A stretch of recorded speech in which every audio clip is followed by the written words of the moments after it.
बेनकाब। जब ये कायद-ए-आज़म के मज़ार पे पहुँचे 9:30 बजे तो ये सबके साथ थी, तो वहाँ पे लाइट चली गई। जब लाइट आई तो ये नहीं थी और इसके चप्पल वहीं म्यूज़ियम के पास जहाँ पे चप्पल उतारने की जगह है वहाँ पड़े हुए थे। घर वाले ढूंढते रहे, ये इसका हस्बैंड भी इसके साथ है, तो वहाँ पे ये लोग उसे ढूंढते रहे और फिर जो है ये पासबाने अज़ा के लोग मेरे पास खड़े हुए हैं। इन लोगों को ये लड़की इसके फैमिली जो है वो वहाँ मिल गई, जाफरिया अलायंस के, तो उन्होंने जो है, हाँ बिल्कुल मैं वो खुद करेंगी, इन्होंने जाके ब्रिगेड पुलिस स्टेशन में इसकी FIR लिखवाई। तो कल 4:30 बजे ये इनके वालिद साहब को, इनके घर वालों को, हस्बैंड को इत्तला दी गई कि लड़की मज़ार के बाहर से मिली है। याद रहे कि गायब मज़ार के अंदर से हुई थी, जूते भी वहीं से मिले थे। तो ये लोग जब वहाँ पहुँचे तो लड़की की हालत बहुत बुरी थी और जो उसका मेडिकल हुआ है इसकी रिपोर्ट मेरे पास है।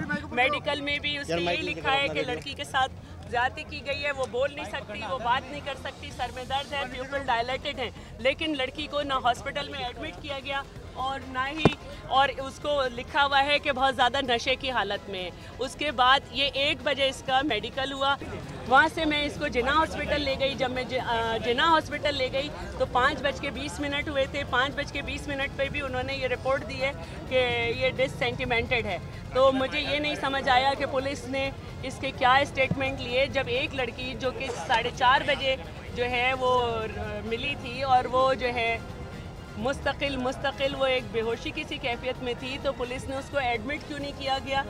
और ये जो 3 दिन ये गायब रही तो पुलिस ने क्या कार्रवाई डाली? उन्होंने ये क्यों नहीं देखा कि जिस वक्त ये गायब हुई है वहाँ पे किन लोगों की ड्यूटीज़ थी, किन लोगों के पास आर्म्स होते हैं ड्यूटी के दौरान, और अब तक पुलिस ने क्या किया इस पे, इसको एडमिट क्यों नहीं किया और क्या कार्रवाई डाली? और रात को इससे जो शनाख्ती परेड करवा रहे थे वो, तो ये तो होश में ही नहीं थी और कोई लेडी पुलिस नहीं थी उनके साथ, और ये होश में नहीं थी। और नाम नेहाद जो होती हैं हमारे यहाँ की कुछ NGOs, वो चाह रहे थे कि इसका हस्बैंड मौजूद है, इसके चाचा मौजूद हैं, मामा मौजूद हैं, वो चाह रहे थे कि इसको वो खुद ले जाएं, तो बहरहाल उनके घर वालों ने ये लिया। जरा जुल्म और बर्बरियत के शिकार इस मजलूम लड़की की तरफ देखिए, जिसकी मासूमियत और बेबसी चीख चीख कर उसकी सच्चाई का सबूत पेश कर रही है। मज़ार पे मुझे मेरे शोहर ने रोक दिया था और औरतें थी 9-10 औरतें थी, 9-10 औरतें थी और उसके पास छोड़ के गया अपनी बहन को लेने। गेट से अपनी 2 बसें थी, एक आगे आई एक पीछे से अपनी बहन को लेने गया था। फिर वहाँ पर और औरतें चली गई, मैं अकेली रह गई और 2 लोग आए थे मुझे, एक ने पिस्तौल रखा था इधर कान पर और एक ने मुंह घुट लिया था। फिर नीचे ले गए, नीचे कमरे में पानी पिलाया था, पानी पिला के थोड़ा सा पानी पिलाया था, फिर गिलास में बहुत पानी पिलाया था। फिर मुझे होश नहीं रहा, पता नहीं क्या कुछ कर रहे थे। जब मुहाफिजी लुटेरे बन बैठे तो मुतासिरा शख्स की तकलीफ, कर्ब और अजियत को लफ्जों में बयान करना किसी के भी बस की बात नहीं। ऐसी ही कुछ सूरत हाल इस मासूम के शौहर रियाज हुसैन की थी। मेरा नाम फयाज हुसैन है और हम लोधरा के रहने वाले हैं और हमारे साथ बहुत ज्यादती हुई है। हम अपने कैद की ज़ियारत सलाम करने के लिए आए और हमारे साथ बहुत ज्यादती हुई है और हमें इंसाफ मिलना चाहिए। मैं सबसे अपील करता हूँ और हमें इंसाफ मिलना चाहिए। वो मज़ार के लोग ही थे और उन्होंने ही सारा ये वाक़या किया है।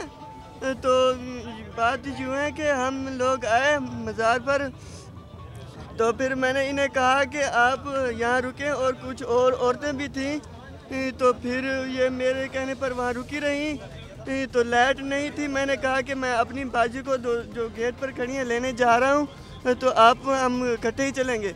तो फिर मैं जब वापस आया तो मैं जब गेट पर पहुंचा तो मेरी बाजी ने कहा कि लाइट नहीं है, अब अंदर जाने का कोई फ़ायदा नहीं है, आप उनको वापस ले आएँ। तो फिर हम घर वापस चलते हैं। जब मैं इनको लेने के लिए वापस पहुंचा तो ये वहाँ से गायब हो चुकी थी। इनकी जूती वहाँ पड़ी थी दीवार के साथ और साहब की जूतियाँ पड़ी हुई थी। और औरतें आगे चली गई थी टिकट की लेने की वजह से। तो फिर ये वहाँ से गायब होगी। तो फिर मैं उसी वक्त इसे ढूंढने लग गया। ढूंढते ढूंढते जब मैं कंट्रोल रूम तक पहुँचा तो मैंने कहा कि आप मेहरबानी करें कि आप ऐलान कर दें मेरी बीवी गुम हो गई है। तो उन्होंने कहा कि अब टाइम ख़त्म हो चुका है, आप चले जाएं। बेनकाब